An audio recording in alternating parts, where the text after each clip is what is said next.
O bom juiz. Para Aristóteles, o juiz é uma figura fundamental para a efetivação da justiça.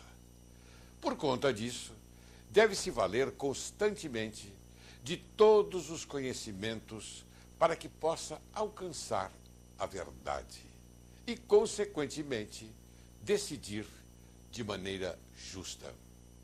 Acreditava Aristóteles que o juiz devesse ser experiente, não podendo ser jovem, em experiências, ou seja, a experiência não se liga com idade, mas se liga com imaturidade ou juventude de vivências. Aristóteles acreditava, sim, que cada juiz julga corretamente os assuntos que conhece, sendo um bom juiz em cada assunto de sua especialidade. Portanto, o homem instruído a respeito de um assunto é um bom juiz em relação ao mesmo.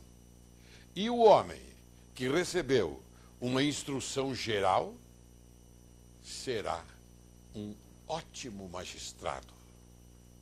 Importante salientar que para ser um bom juiz é necessária experiência que se traduz em vivência, ou seja, deve o candidato à magistratura ou qualquer outra carreira não se guiar pelas paixões ou por falsas opiniões. Daí a necessidade de existência de carreiras em órgãos públicos, nos quais o iniciante começa sua carreira como substituto, avança como juiz titular, muda de entrância, podendo até galgar cargos nos tribunais.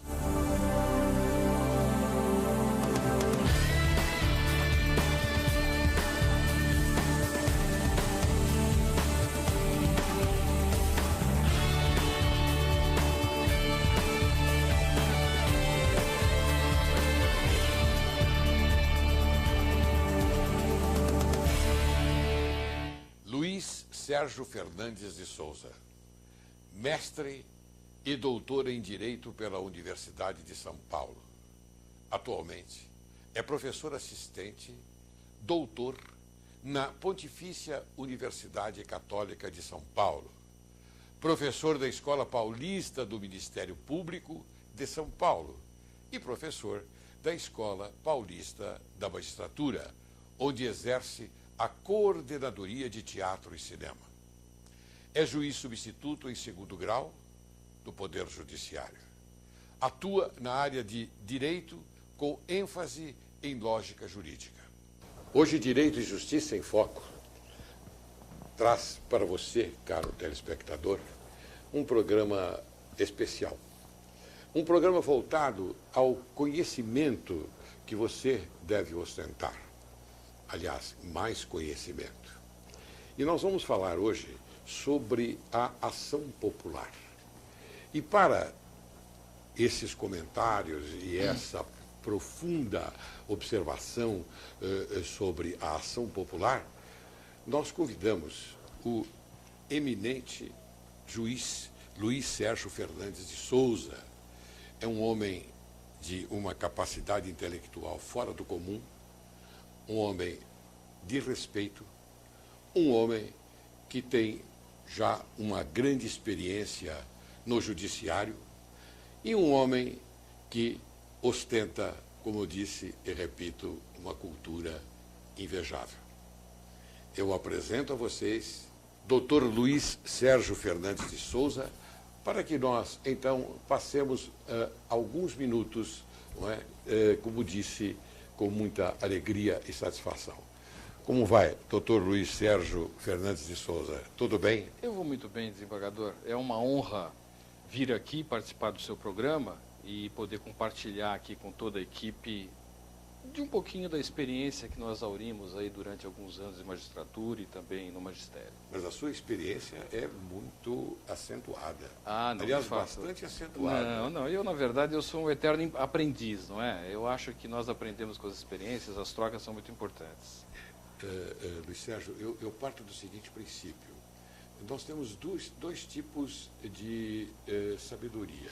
A sabedoria inferior e a sabedoria superior.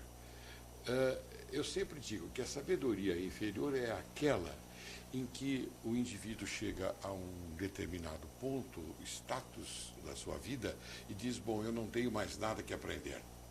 E a sabedoria superior é aquela que nós ostentamos, ou seja, nós estamos sempre aprendendo e aprender cada vez mais. Eu qualifico desta forma. Eu acho que nós estamos aqui em igualdade de posições, porque nós estamos dentro da sabedoria superior. É aquela que nós vamos aprender sempre.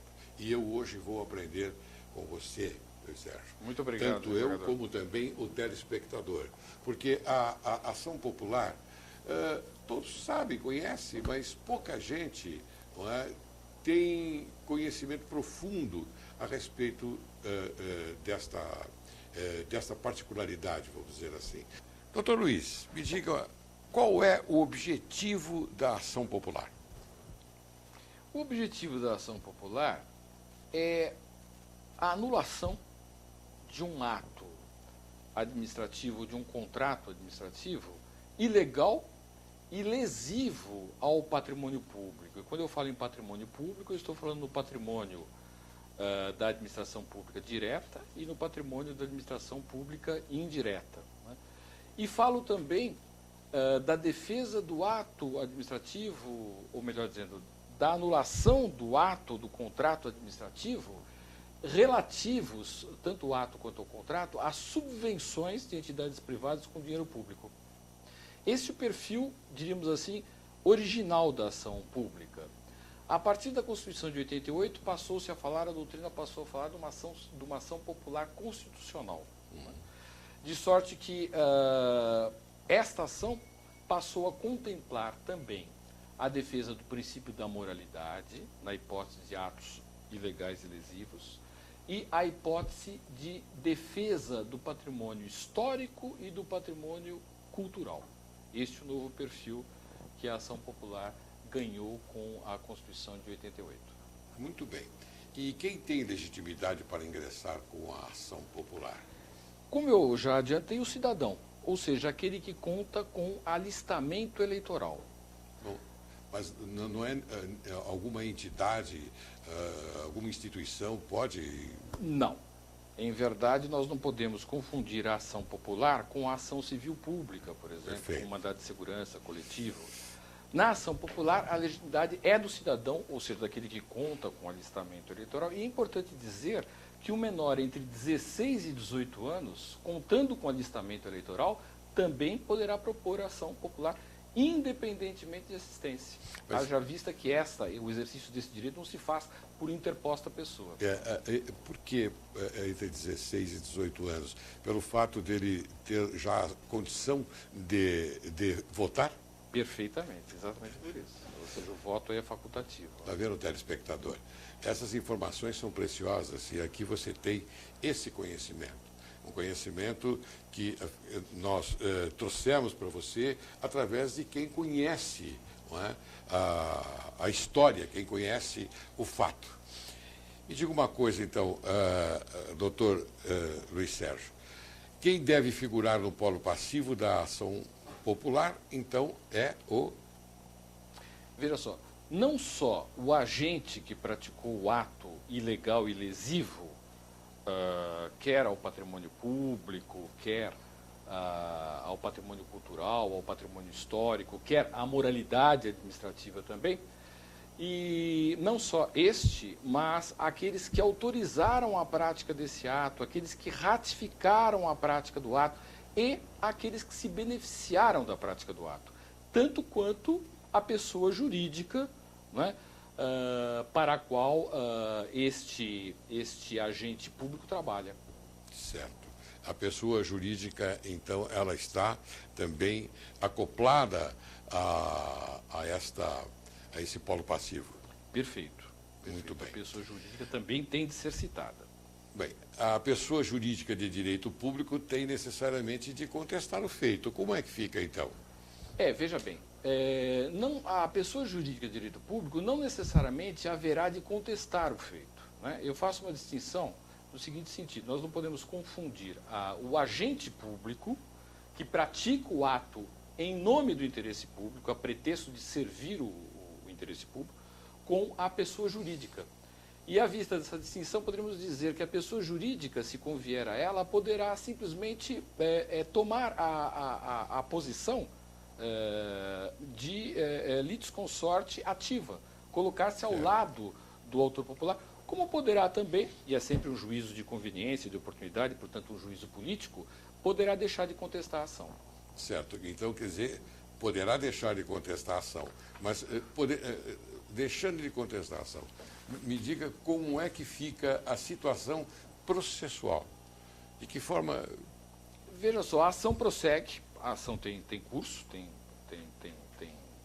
na verdade curso natural, e nada impede que mais tarde, procedente a ação, se o autor popular não executar a sentença, se um terceiro não executar a sentença, nada impedirá, antes que o Ministério Público faça, que a própria pessoa jurídica de direito público que deixara de contestar a ação, agora vislumbrando que presente está, por força do reconhecimento jurisdicional, o interesse público, que venha a pessoa jurídica de direito público executar a sentença.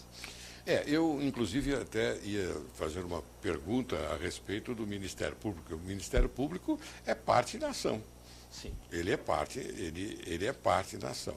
Então, sendo parte da ação, não é? Durante o procedimento, qual é o papel dele na ação popular? O Ministério Público é aquilo que se chama em direito de parte pública autônoma. A função do Ministério Público ali é a função de fiscalizar o processo, de sorte que poderá o Ministério Público opinar no sentido de que a ação seja julgada procedente e também opinar no sentido de que a ação seja julgada improcedente. Aí é uma questão de convencimento do órgão do Ministério Público. O que o Ministério Público não poderá fazer é tomar a defesa do ato impugnado. Isso não poderá fazer. E também não poderá recorrer na eventualidade de uma sentença procedente. A isto não é dado, ao Ministério Público não é dado fazer. Quer dizer que ele não pode recorrer de uma sentença julgada procedente, não é? E somente, é óbvio, a defesa, porque a defesa ela ostenta, não é, o princípio da ampla defesa, não é? E o defensor, ele há a possibilidade, é óbvio, de interpor, então, um recurso, não é? E esse recurso é destinado a quem? Esse recurso é destinado à superior instância, não é? No caso, vamos falar aqui em São Paulo, a Corte Paulista. Né? A Corte Paulista. A Corte Paulista. E haverá também depois recursos na matéria de direito, porque nós sabemos muito bem, e aqui nós informamos também o telespectador, que às vezes pergunta, mas terminou no Tribunal de Justiça a minha ação? Então, nós sempre informamos que o mérito, não é, termina em segundo grau de jurisdição. Não é? Agora, o direito pode prosseguir para terceira e quarta instância. Sim, sem dúvida. Não é verdade? Satisfeitos aqueles requisitos, né, de admissibilidade dos recursos em instâncias superiores, claro, nada impedirá que o processo tenha curso aí nas instâncias recursais. Agora está um pouquinho mais difícil, né? Sim, eu acredito que deva existir um filtro realmente, não é? Sob pena de nós eternizarmos o conflito e não cumprirmos a função precípua do judiciário, que é prestar a jurisdição com presteza, com prontidão, dirimindo os conflitos com o menor grau de perturbação social possível. Hoje em dia nós temos até discutido esse assunto, inclusive eu trago aqui no programa Direito e Justiça em Foco, no tocante à judicialização. Quer dizer, antes da judicialização, nós nos preocupamos com aquela matéria de conciliar as partes, não é? Fazer com que as partes cheguem a um denominador comum, não é? E isso tem dado algum resultado, não é?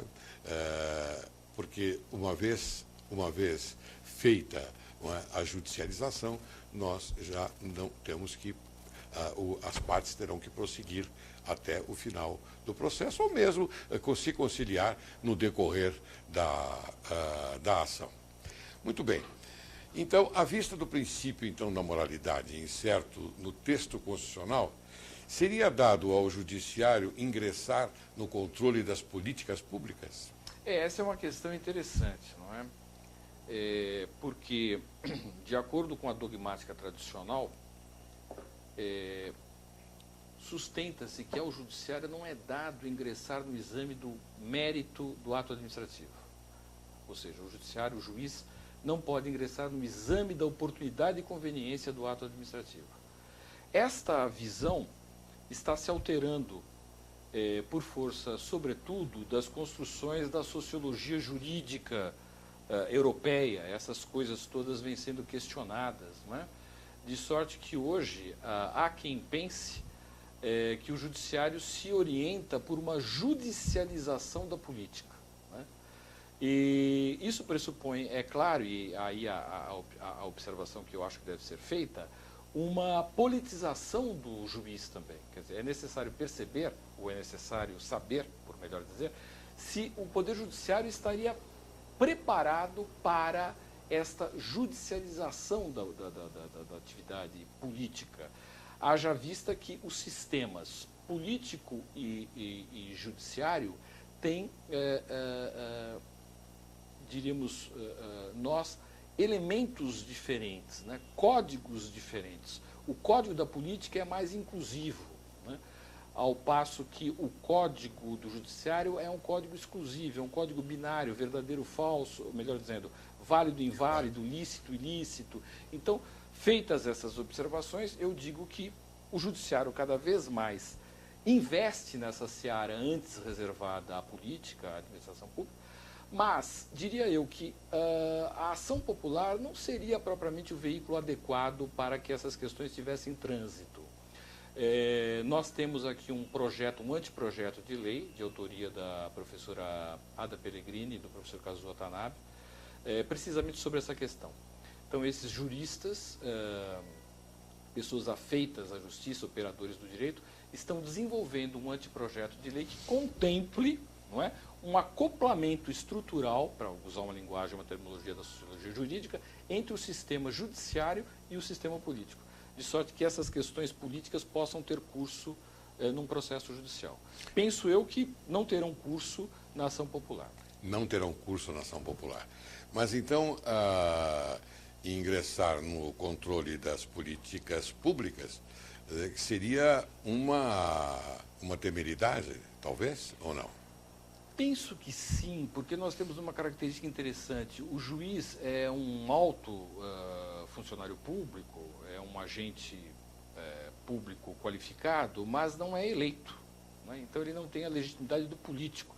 Então é necessário um certo cuidado ao tratar dessas questões para que nós não tenhamos aí, de uma certa forma, um desequilíbrio entre os três poderes, entre as três funções do Estado democrático de direito. É diferente dos Estados Unidos, né? Exatamente. Nos Estados Unidos, o juiz, ele é eleito, não é?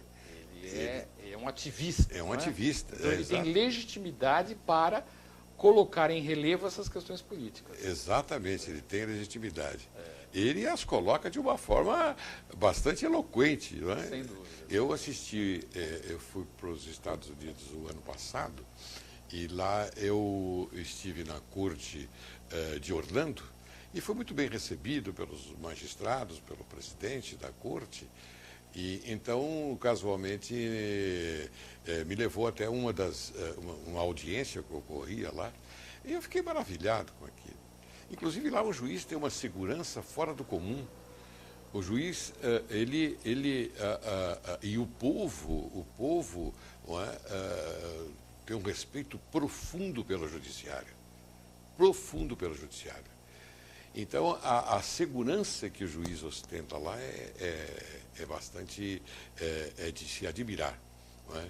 E, de repente, quando ocorre algum risco para o magistrado, não é? Sobem placas de aço, não é? Em volta do magistrado e imediatamente ingressam seguranças do Estado, não é?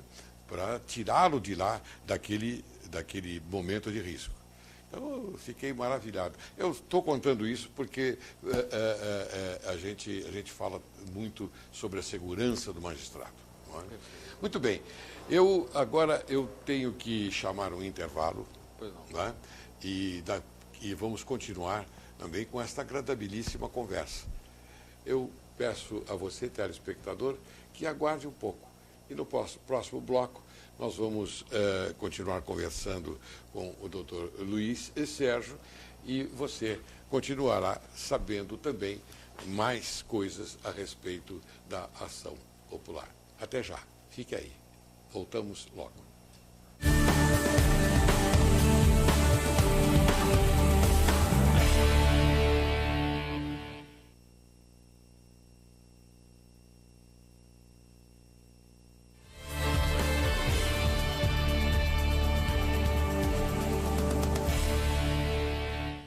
Ao retornarmos, eu já pergunto ao eminente e culto magistrado que hoje nos presenteia com a sua presença aqui no Direito e Justiça em Foco, abordando o assunto, não é, que nós já anunciamos, que é a ação popular.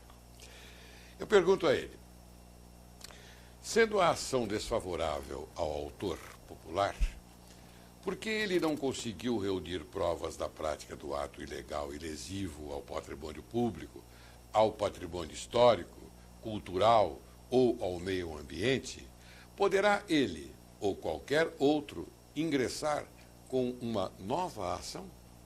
Sim, essa é uma característica da ação popular que mostra bem a finalidade desse tipo de ação, que é a defesa do interesse público. Então, se o autor popular não conseguiu reunir provas, né, suficientes para alicerçar um decreto condenatório, para ver satisfeita a sua pretensão, poderá, improcedente que seja a ação por julgamento de prova, poderá ingressar com uma outra ação, desde que reúna provas suficientes para fazê-lo. E isso também se coloca na hipótese de carência de ação. Ou seja, quando houver a extinção do processo sem julgamento do mérito, por uma questão formal qualquer. Se o autor popular estiver em condições de contornar essa dificuldade, na base da qual se afigurou ao magistrado a hipótese de indeferimento inicial, poderá, então, através de uma nova ação, reformular o seu pleito, de sorte que o processo terá curso com o exame do mérito, se necessário, com produção de provas, até a prolação da sentença. Está aqui, uma coisa, doutor Luiz. O autor popular, esse é o termo técnico empregado na ação? É o termo técnico, é o autor popular. Por quê? O autor da ação popular não está agindo em nome próprio. Não é? Em verdade, ele está defendendo um interesse cívico. Não é? O interesse que tem base, que tem fundamento no direito que todos nós temos, todos nós cidadãos, ao governo honesto. Né? É interessante essa questão que o senhor me formula agora, porque veja só que por conta desse perfil da ação popular, nós não podemos cogitar, por exemplo, da reconvenção. Quer dizer, não existe a hipótese de reconvenção, porque não existe uma ação do requerido contra o autor popular. Né? Na medida em que o autor popular está ali defendendo o interesse da sociedade, um interesse coletivo, não um interesse próprio. Veja você como é importante, telespectador, a defesa, não é, da sociedade. Quer dizer, defende o nosso interesse, não é, que está coligado a esta ação popular. E agora eu te faço uma pergunta. Se o autor popular abandonar a ação, como fica? Bem, exatamente por conta desta configuração da ação popular, ação em que o autor não defende interesse próprio, mas defende interesse da sociedade, o interesse coletivo, é que se coloca a possibilidade de, abandonada a ação popular, o juiz concitar, né, através de edital, quem para tanto se qualifique a prosseguir naquela ação com vista à defesa do interesse público.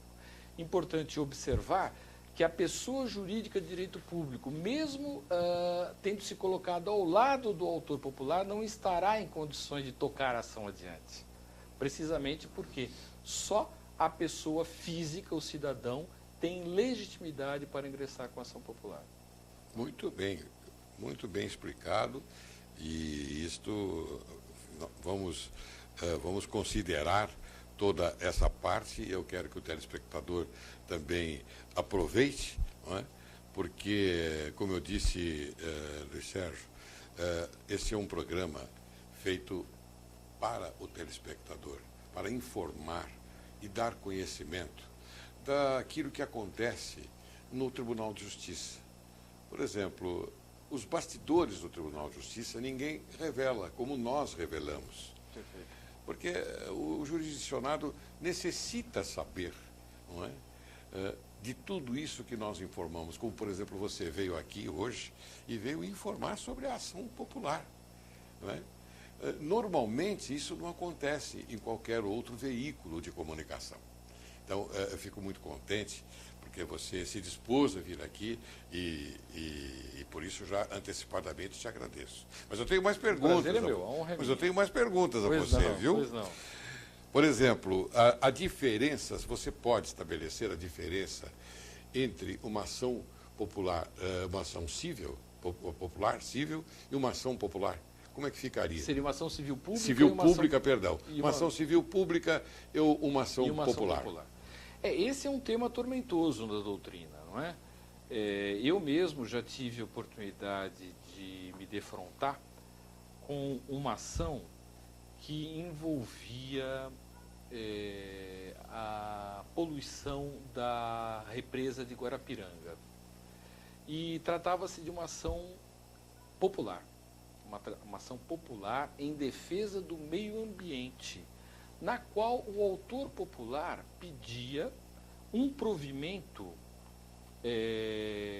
no sentido de que o juiz condenasse a municipalidade e outras tantas pessoas jurídicas de direito público, pertencentes à administração indireta do Estado, em obrigação de fazer.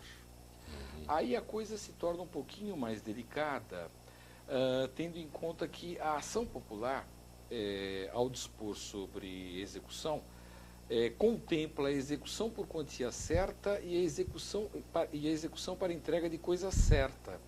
Ou seja, não há na lei de ação popular uma disciplina específica da execução de obrigação de fazer. Então a dificuldade já começa nesse sentido. Outra dificuldade que se apresenta àquele que se envereda, que se deixa seduzir por esse tema, que de fato é um tema instigante, consiste no fato de saber se nós aplicaríamos então, por analogia, subsidiariamente, na base da própria previsão da lei de ação popular, se nós aplicaríamos a execução de obrigação de fazer prevista no Código de Processo Civil ou a execução de obrigação de fazer prevista no Código de Defesa do Consumidor, que seria mais favorável ao interesse público. Agora, de qualquer forma, eu respondo a sua pergunta de maneira mais sintética, dizendo o seguinte, que a grande dificuldade está em que, na ação popular, ou melhor dizendo, a ação popular é predominantemente desconstitutiva e subsidiariamente condenatória. Ou seja, o objetivo primeiro é anular o ato ilegal e lesivo.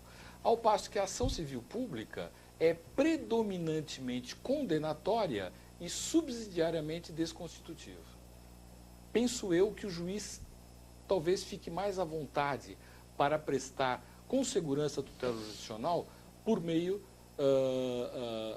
ou melhor dizendo, penso eu que o juiz se sinta mais à vontade para prestar a tutela jurisdicional se defrontar, né, com uma ação civil pública para o questionamento desse direito relativo a que envolva obrigação de fazer.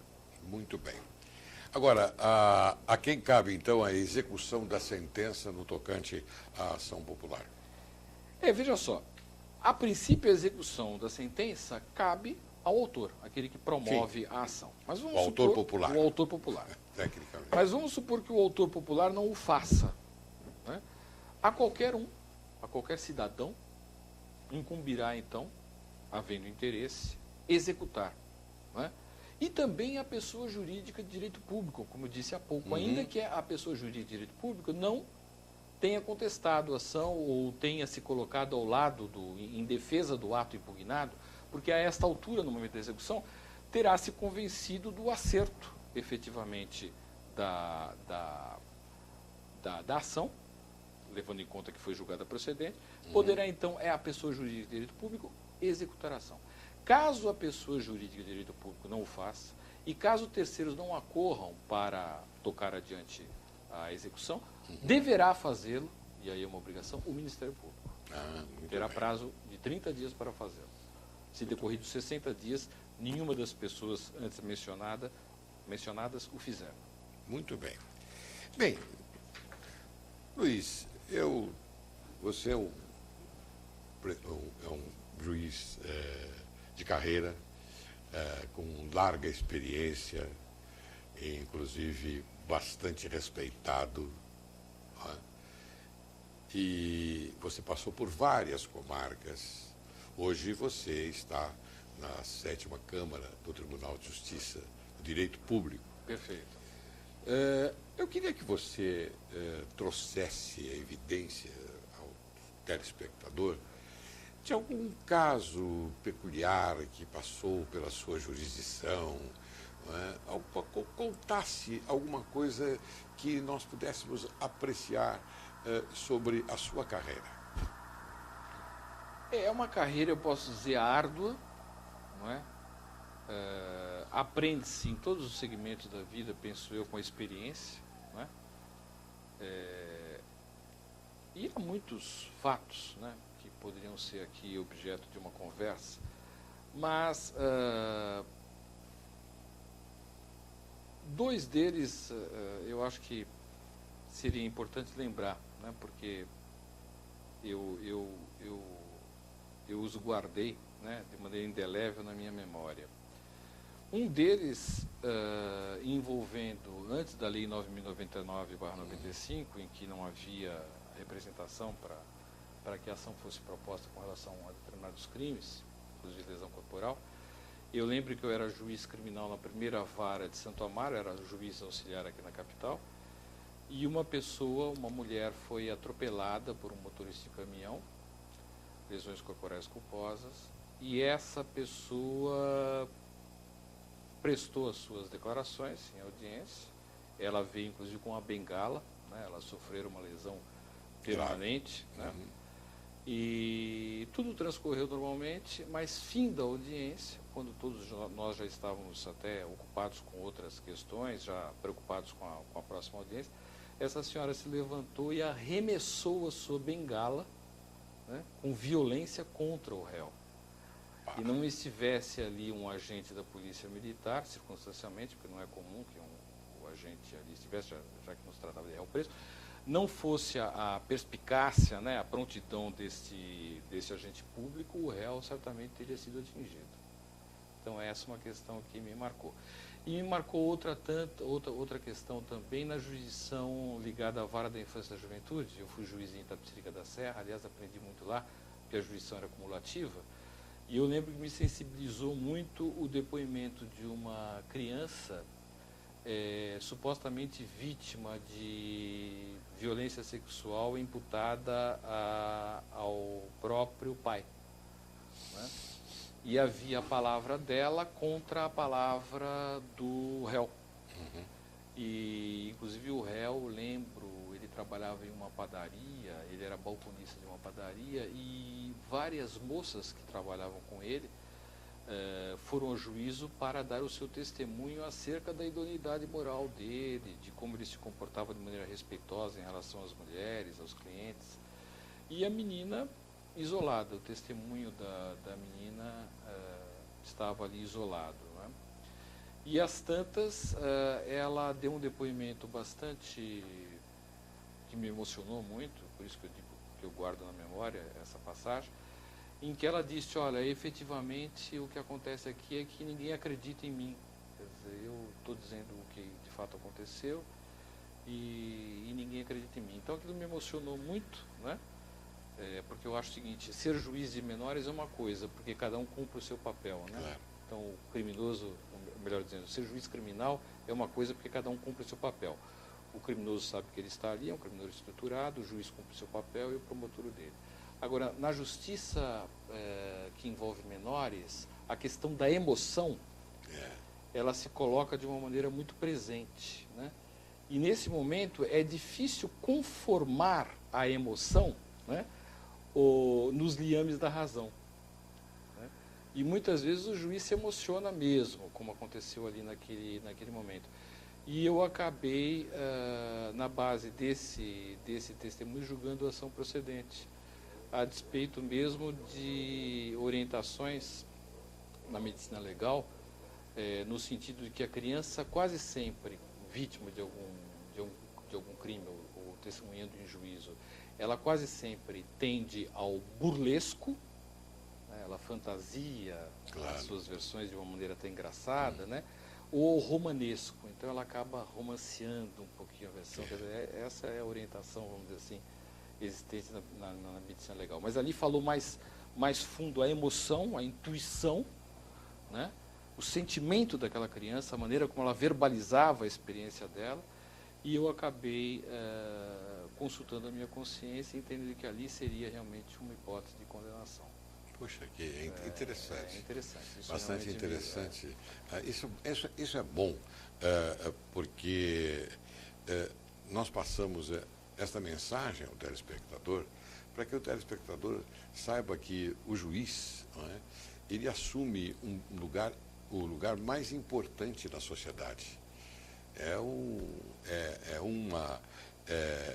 magistrado que tem larga experiência, diferenciada da experiência, talvez, no meu modo de ver, e me perdoe se alguém quer me contrariar, do homem comum, da pessoa comum. Porque é a vocação também. Estudou durante muito tempo e a sua experiência ao longo, não é, da judicatura, ele pôde arregimentar, não é, um elevado manancial, não é, de fatos, de casos em que ele teve que obrigatoriamente estudar para decidir. E a decisão sempre uma decisão justa, não é? Como no caso, esse caso que você acaba de nos relatar. Na verdade, eu faria só algumas, se o tempo me permitir, algumas considerações que me parecem importantes. Em verdade, o juiz ele trabalha com as diversas vertentes da verdade, não é? Então existe uma verdade ontológica, que é a verdade ligada ao sagrado, a verdade ligada à idealidade, né? Existe uma verdade empírica, né, que diz com os fatos que nós estamos vendo, que nós podemos perceber, ouvir, né? E existe uma verdade cultural, né? E esta verdade cultural, me parece, é a verdade com a qual o direito trabalha. Claro. Porque a norma nem sempre está ligada à empiria dos fatos, né? Porque a norma está no campo do dever ser e os fatos no campo do ser, né? Eu acho que a verdade é a verdade cultural. Quer dizer, o juiz precisa se sentir reconhecido na prestação jurisdicional, né, na atitude do seu interlocutor. Quem é o interlocutor? É o endereçado da prestação jurisdicional. É o jurisdicionado. É o jurisdicionado, exatamente. Eu acho que isso realmente é muito importante. Muito bem. Luiz, eu fiquei encantado com esta conversa que tivemos aqui. Já o conheço de longa data, já há uns 16 anos. Sem dúvida. E tive a honra de conhecê-lo pessoalmente quando você estava na comarca aqui de Itapecerica da Serra. Itapecerica da Serra. Eu tive a honra de conhecê-lo, e com isso guardo lembranças que são profundas e inclusive somando a minha experiência, porque você é um juiz exemplo. Muito obrigado. Mas eu digo isso com toda a minha sinceridade, e com todo o meu respeito a você. Obrigado, muito obrigado. Porque você, em primeiro lugar, você é um homem que tem respeito àquilo que faz. Você tem respeito à magistratura. E você defende a magistratura também. E isso é muito importante. Muito obrigado. É muito importante. Por isso é que eu tenho que lhe dizer isso publicamente. Porque é o reconhecimento. E nós aprendemos sempre com pessoas como você. E guardamos isso bem guardado no nosso interior, para podermos usar futuramente. Porque é assim, a vida é assim. Desta união é que nós tiramos um proveito para podermos viver melhor. Porque a felicidade existe, desde que nós entendemos que ela é um estado de espírito, que ela deve estar sempre presente. Ao acordar pela manhã, você tem que sorrir e agradecer a Deus, por esse novo dia. Sem dúvida. Assim que é a vida, é assim que eu entendo. Estou até fazendo aqui as minhas declarações. Sem dúvida. Mas o importante aqui é você. Eu fiquei muito lisonjeado pela sua presença, mais uma vez eu lhe digo isso. E gostaria então que você usasse a câmera para as considerações finais. Perfeito. Eu agradeço a oportunidade que me foi dada. Eu acho que eu não estou à altura dos elogios que me foram endereçados. Eu acho que todos nós aprendemos no dia a dia. Eu aprendo muito com a jurisdição.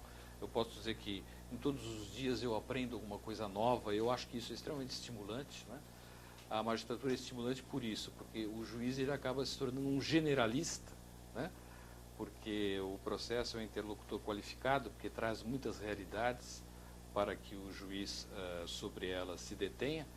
E eu, na verdade, sou um aprendiz. E como aprendiz, sou uma pessoa curiosa, sou um homem observador, e eu acho que isso que me move ao envolvimento com o processo, ao envolvimento com o jurisdicionado. Além de tudo, a ideia da justiça. Quer dizer, eu persigo o ideal da justiça como alguma coisa possível, alguma coisa na qual eu acredito, e não uma justiça no sentido absoluto, uma justiça desvinculada do seu aspecto cultural, da sua dinâmica social, uma justiça que tenha como protagonista o interessado, que tenha como protagonista a própria sociedade. Eu acho que é uma justiça localizada no tempo e no espaço.